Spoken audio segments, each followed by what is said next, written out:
Wow, it's hard to believe, man. We're here again, having Bible study. And you know, these Bible studies are different we use it by applying the word of God. And man, we've got this young man with us right here, Swole. That's not his name. We got Erick with us. So Erick, give us your name, where you're originally from, and let's just dive into this. Yes, sir. Erick Clark, born and raised in Raleigh. Been in Raleigh all my life. Went to all Garner schools. Played football in Garner. Went to North Carolina Central University. You had to mention yes, that, sir. right? Yes, sir. Played football there. So I appreciate you too. Yes, sir. Yes, sir. Yes, sir. So that's a little bit about me. Okay. So you went through played football through all the schools in Garner. Lived in Raleigh, but went to schools in Garner. Don't know how that happened. Don't know. I mean, you had on Southeast Raleigh, you have Enloe, Athens, those kind of schools over that side. Right. Went to Garner. I don't. To today, I don't understand it. I mean, and you're really Raleigh. You're in Raleigh. Yeah, Raleigh. Yeah, right. I know, because you're in that 27610. Yes, sir. Zip code also. Yes, sir. That usually would have been Enloe, Athens, Broughton. Yes, sir. And Garner. All Garner schools. Got it. Don't understand it, man. So you played for Garner, and then did you immediately go straight to that school in Durham? I didn't. I went to this small school in South Carolina called Newberry. Oh yeah. Played football there for 2 years. How did you like Newberry? It was okay. It was challenging. Leaving home, leaving mom and dad. Yeah. But you know, I knew I wasn't going to stay there 4 years. Okay. So I went there 2 years, had a plan, came back home, went to Wake Tech for a semester. Okay. Took a course there. So you're Wakey. Then enrolled at NC State. A lot of people don't know that. I went to NC State, worked out with the football team, walked on. Then Chuck Amato came, a lot of things changes. So I left state and then went to Central, played my last 2 years at NCCU. So. Oh, wow. Yeah. So you went around Newberry. Yeah. Took a semester at Wake Tech. Went to NC State to go to walk on. Yeah. Now, I didn't know that about NC State. Gonna be a whoop ass. I was at NC State for a year. Okay. Yeah. And then went to Central. Right. Wow. Yeah. What would you say now, looking back on that journey? What was that like? I would tell anybody, I don't regret nothing I did, but I would tell the young kids today, apply yourself. Okay. I didn't apply myself in the classroom as I should. Okay. You know what I was doing. So playing football. We did it. Yeah, man. Might be gone by 12 o'clock. Being a football star, and you know what comes with that. So yes, sir. But I will say, my junior and senior year, that's when I really applied myself. What made the light switch come on? Oh, I got letters. From colleges. Okay. Scholarship offers. Right. Florida, South Carolina, Florida State. Right. Michigan. Right. Those kind of schools were after me, and it hit. Okay. I better get serious now. Yes, sir. I got to go to all of my classes. Yes, sir. But it was too late because my freshman and sophomore year, I played around. Okay. And of course, all 4 years equal your overall GPA. Right. I didn't know that.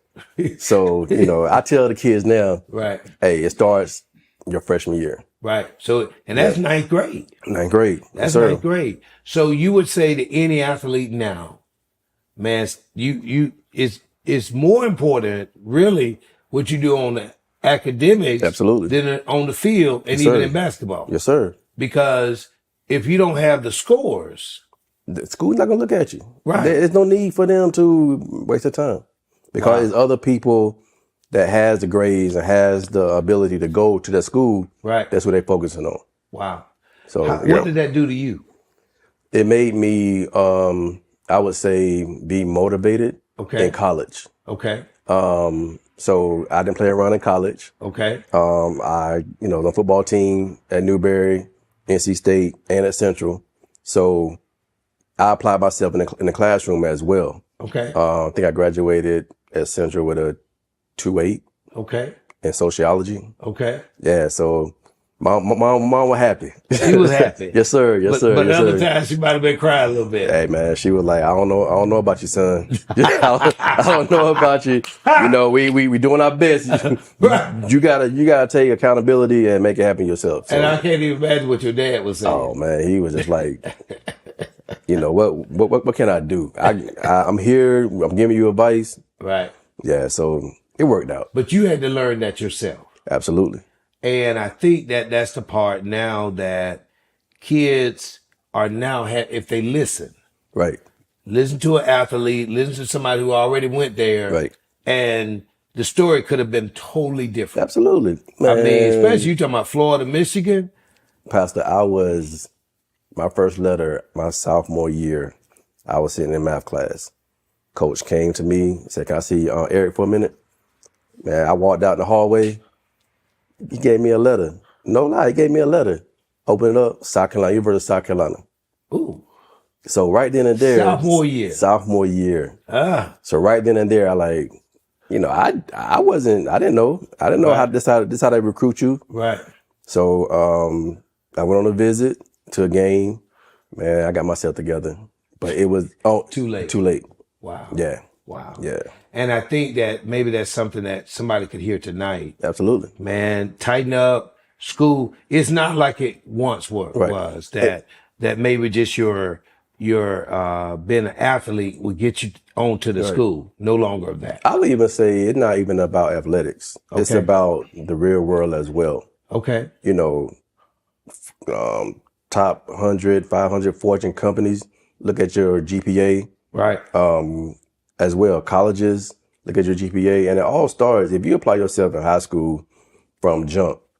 It'll carry over in college. Right. That study habit, that mentality, I'm gonna do well. You can party a little bit, have fun, but at the end of the day, make sure your grades are good. Wow. Now I think that's something that is there. And I think you're spending time working with kids now. Yes, sir. Yes, sir. I think that you are now leading at Juniper level. Well, don't let me steal your thunder. Oh, yeah. So I want to thank you and First Lady for allowing me to be the director for the mentoring program. Right. Leaders of Today. Right. I already spoke to some of the kids, interact with them. Wow. I would say it's an honor. Right. I love working with kids. For one, you never know who's looking. Right. So I would say that by working with kids, and they interact with you as well, it makes them feel good. It makes me feel good because most of the kids do not have father figures. Right. And my goal is to make them better, make me better as well as a person. Right. But I plan to bring some great information, some positive, positive role model for the kids. Wow. What drives you? What drives you to do all of that? To give back to the community and all of that? It's just when I was growing up, playing football, I saw the support. The parent, my mom was there, my dad. He wasn't. Truck and then he got to an accident, unfortunately. So he was on bed rest. Oh wow! And I saw how hard my mom went. Working, coming home, taking me to football practice, picking me up, coming home, make sure dinner was good. For I would say 8 to middle school. Oh wow! Yeah, middle school I played football at North Garner. Okay. So she'd have to take me to practice. I was just there at the school, but up to Part Warner, Little League, she took me to practice. So by seeing her do that and seeing other kids at practice, that mom and dad was there, but my dad wasn't there, unfortunately. But it made me like, okay, look, if she's doing it, I want to help kids do the same thing. Right. Your dad in a situation that he couldn't do it. Right. Because he's hurt. And now, but others don't even, not even know that day. And I would say, when he got better, he was there. Oh yeah. I already know. I could imagine him at every game. Yeah, he was at every game, man. Right. Give me advice. Another thing too, I would say 2 coaches stood out. They cared about the kids. Okay. So when I saw my coaches caring about me, I like, you know what? When I get older, man, I'm gonna do the same thing. Wow. And also too, Pastor, I had, kids come up to me in high school. No, like I'm not bragging nothing. One of them asked for my autograph in high school. In high school. In high school, Were you that, a white kid. Were you that tough? I was okay. I was okay. I mean, no, but look, if I'm up here to get an autograph, man, come on. But I would say, that right there made me realize, okay, like I go back to what I was saying, you never know who's watching. Absolutely. So by, seeing that, and even when I was at Central, I started working with behavior kids in the off season. Oh, wow. Challenging kids. They, man, grew up in a rough neighborhood. I had one kid I was mentoring. He was a crack baby. Oh, wow. Born a crack baby. Oh, wow. So I worked with him and his mom and I think his uncle. Okay. To get him in high school. Okay. And the program I was working with, I followed him everywhere he go in high school to make sure that he was good. Okay. I did it for like 2 years. So it just been in me, man, for like 20 some years. So that's just who you are. That's who I am. I just love working with kids. I was gonna wonder if you were gonna say the reason why that fraternity that you joined. I didn't know if that was one of the reasons. That came later. Okay. That's one of the reasons I saw that they had a great program. Not saying the other, the Sigmas, the Kappas. Not saying y'all don't have another great, absolutely. But seeing what I saw in their program, right? I want to be a part of it, and that's one of the reasons why I joined Omega Psi Phi fraternity. Right.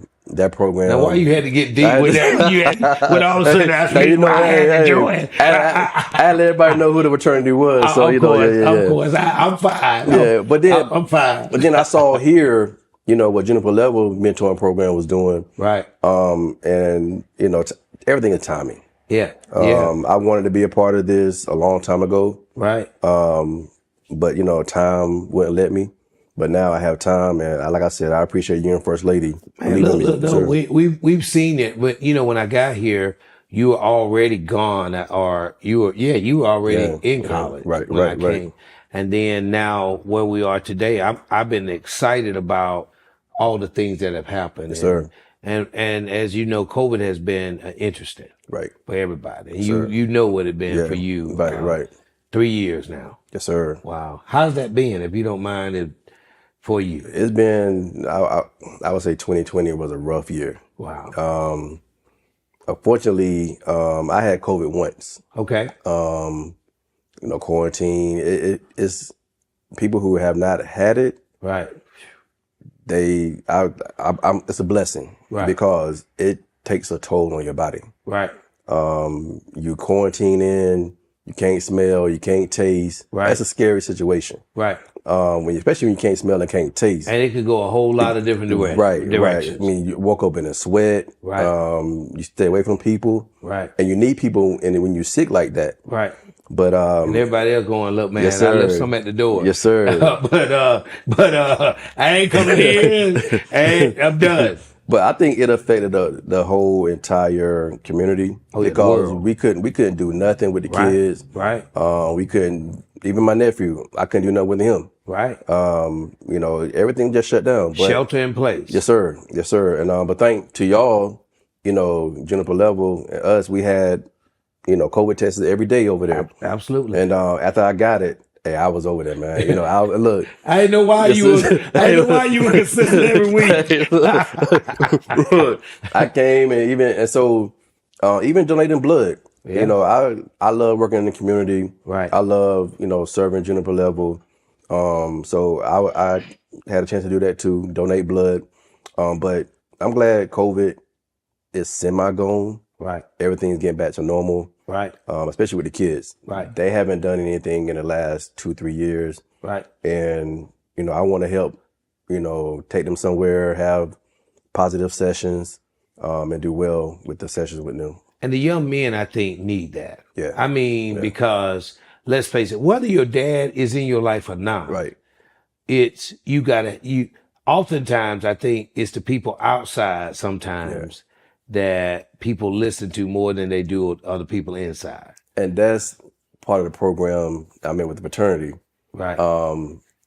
Some of them have dads, some don't. But they rather listen to somebody who, know Well, they feel comfortable, Right. talking about certain things with somebody else other than the dad or mom. Right.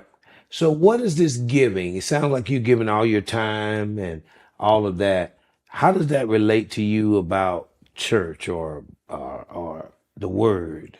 Without God, it's nothing. Right. I mean, Right. I couldn't do what I do without God. Right. That's all. Even when I was growing up playing football, I thank God I never had an injury At all? at all. I've never No had. sprain ankle, When no I say injury, it's surgery. surgery. I never broken no bone. But you were running back, right? Running back and corner, yes sir. Oh, I never had wow. no ACL injury. No, I did have a shoulder injury, but nothing, no tear, no nothing, and that's Oh, the wow. blessing, man. Yes sir. And Yes, that's sir. God. Yeah. Oh, yes, Because sir. you can't, with as fast as people have gotten, Yeah. and the game as fast as it's gotten, hmm it's almost impossible now not to have some kind of injury. And I played on turf, Oh, wow. and that's that's Which is the worst thing. the worst thing On the cut, Yes, sir. anyway. You get fucking get yeah. But I grew up in a church, usher board, choir, the choir. I ain't hear know you was a choir man. What's up? I didn't know that. That's another story. But Was that wanted to be in the choir or made to be in the choir? made because I can't sing a lick, you know. But you better open your mouth. There you go. I was in the back with the boys Right. singing bass, so you Right, know. right. But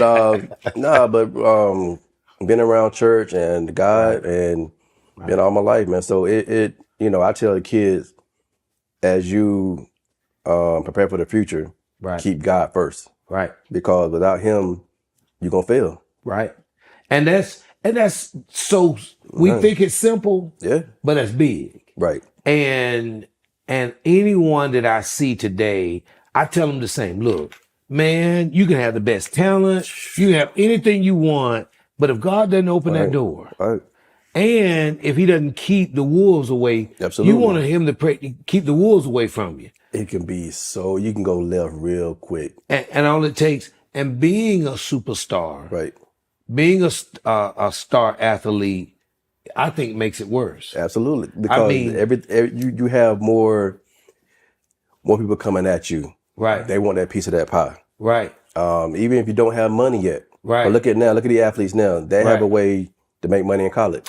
Right. So what would have been like if you? I had a conversation the other day with my cousin. He played at Millbrook.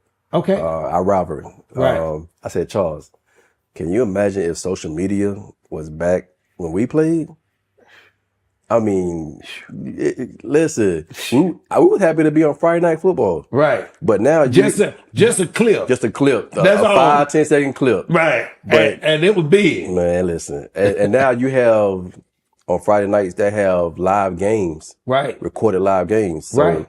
Matt was fortunate to be in this era to have his games on TV. So absolutely. We have not gone and watched it on television before. Yeah. And you know, only football was on television. Man, listen. You would either, if it was a football, NFL, and if it was college, you had to be in the top 25. Absolutely. Man, they would, like now they got so many channels, they showing everything. Right. But I mean, like who would think you can see Colorado every Saturday? Right. So of course, you know, I'm excited about what's happening in Colorado. Yeah, Coach Brown. Yes, sir. I'm excited about every time he's putting God out there. Right. And whether you like him, don't like him, I don't even get into that. Yeah. But the name of Jesus absolutely is being mentioned, and I think he says it enough that I don't think he has to. Right. It's because I think if he looks at his life. Mm-hmm. And I think that's what all of us have to do is look back over our lives and know that was God. Right. When you look back now, and as you creeping close to a age. Yes, sir. What would you think? What would you say about to tell anybody they're 18 now, they're 16, 17. What would you say to them about how fast life is? And Pastor, you know, this is the craziest part. And I'm not going to lie, this is the crazy part. When I was that age, I never thought about death. oh, wow. I mean, I go to the club. I'll be, coming in late. I never, for one, God was with me. Right. But for two, I never thought about dying. Wow. It's like, man, I would never say I'm invincible, but it's like, I'm good. Right. Hang out in the neighborhood. 2, 3, 4 in o'clock. the morning. Right. Even at nighttime, sit on the green box. Right. But now, you went and kicked. Look, by this time now, yes, sir. I might have PJ on. Listen, I wake up. I thank God every day. Right. But I would say, looking back, that's one thing that I never thought about. It's death. It's death. What has caused you now maybe to think about death a little bit more? The world, man. Yeah. I mean, we live in that kind of crazy world. You got kids in elementary school dying, drive-bys. Right. But now it's a different world. Right. Right.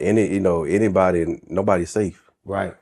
I never thought about what you just said. Nobody's safe, bro. Right. And that's from anything. Yeah. If we can go a Dollar General and somebody just shoots. Right. Or the stray. Yeah. Recently this year, a young lady that we did homegoing, laying in the bed, a stray bullet hits her in the bed, paralyzes her first, and then later she succumbs to that. Just sitting in her own house. Sitting in her own house. And I never thought about that growing up. Right. Well, and I think the difference was back at that time, we could hang out after a game. After a game. Man, nobody went home. Nobody. You went to some restaurant. Yes, sir. McDonald's or Pizza somewhere. Hut, somewhere. Yes, Pizza sir. Hut, Yes, sir. and everybody, parking lot packed. We stay out there 2, 3, 4 hours. Chilling. Everybody's good. And if there was a fight, it was with a fist. No guns. Nobody shooting knife. in the air, no knife, man. No. And then the next day, you friends. Right. Even at that, and then we joke about it. Man, I hit you good, then I got you. And we good. We good. We best friends the next day, man. Now I think that's dangerous. So what are you doing to tell the kids about like violence and guns and all of that? Man, one of the things I want to do is I want to have a police officer come in. Okay. I want to have a police officer come in and I know some kids will be driving soon. Right. I want the police officer to come in and talk to the kids about if they get stopped. Right. Don't be smart mouth. Right. Hands up. Absolutely. Say, officer, I'm about to grab my license. Absolutely. And don't do nothing stupid. Absolutely. And my words are the main reason people get shot, fights. Absolutely. It's just words. That's words. So I tell the kids, don't pay attention to that. If you're gonna be name called. Right. But for yourself, I'm not that. Right. So if somebody have words with you, walk off. Man. Walk away. And you live from that. You live another day. Absolutely. Don't be macho man. Don't engage. Right. End of the day, if your friends say you're the punk, for walking away, they're not your friends. Right. So I just find me another set. Yes, sir. Yes, sir. And move on. Absolutely. And that worked for us then, but that's still, I think, more than ever. It's easier said than done now.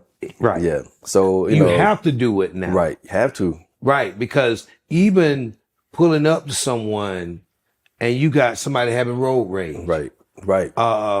If we did pull up, not that I say I did, now you might have, but I don't know about the statute of limitation. But even if I did pull up with somebody next to me and they rev their engine up a little bit. Go ahead, man. Right. Go ahead. And even if you did do it, it was a stopping point. Absolutely. Yes, sir. Now it's crazy out here. It's a dangerous world. I'll tell you something, man. The littlest thing can piss somebody off. Right. I mean, if I pull in front of you, you driving. Right. You bound to turn around and shoot at me. Right. So, hey, if somebody get in front of me, man, go ahead, man. In fact, I'm gonna let you on. Yeah, go ahead. Yeah. Because it ain't worth it. You never know what somebody has with them now. People carry legal guns every day, man. Right. And we didn't have any weapons at school. No. I think I went the whole time. I don't ever remember anybody. Look, well, I do remember people having it. And I may be showing my age just a little bit. But when it was hunting season, at night, guys they could come to school.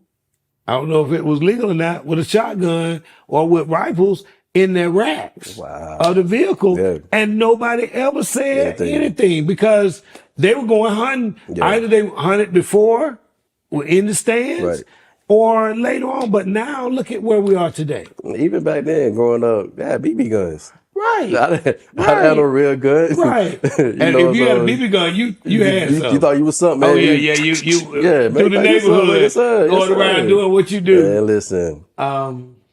What do you think now, the plight of kids, if they don't have intervention?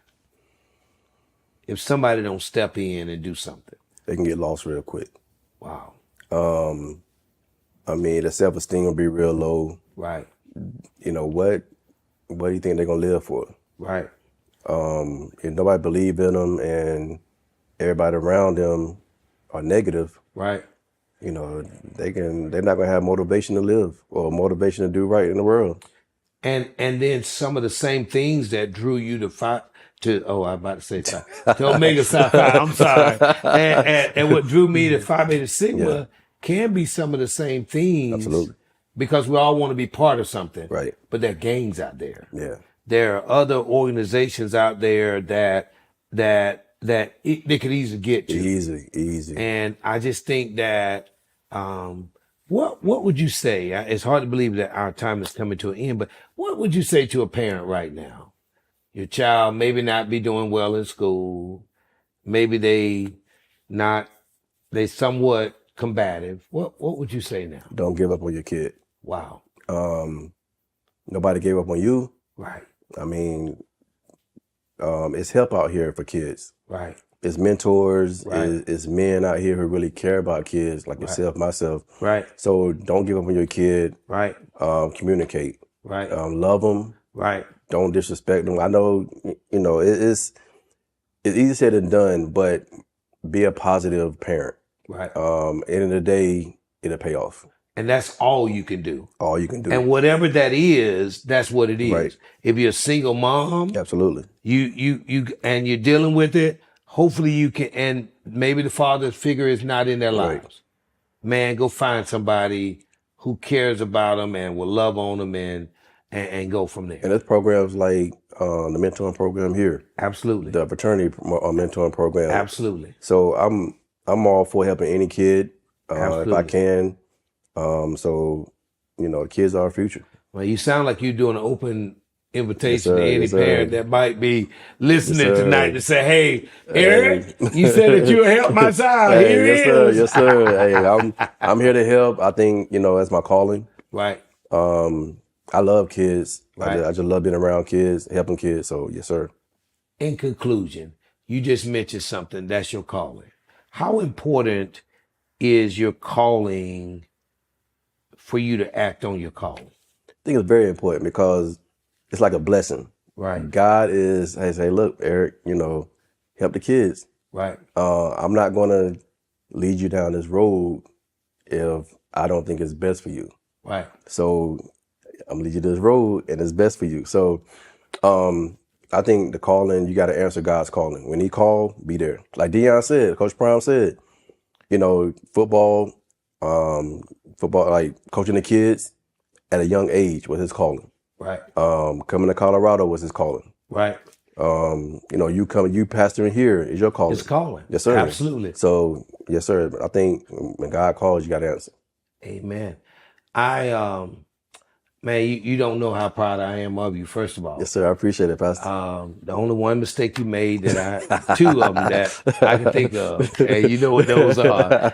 And I know I'm going to get some kickbacks on those, but I just want you to know I'm proud. I'm excited about you leading that, helping men, young men to become men, and we go from there. And I enjoyed tonight where you said to parents, don't give up on your child. Don't give up, no matter what. Man, look, it's been real tonight. Sure. Brothers just talking real, representing Divine Nine and doing all that together. Man, and parents, as you just heard it from Eric, don't give up on your child. Don't give up on your kids. It's been good. Look forward to seeing you all next time. Have a great night. To God be the glory.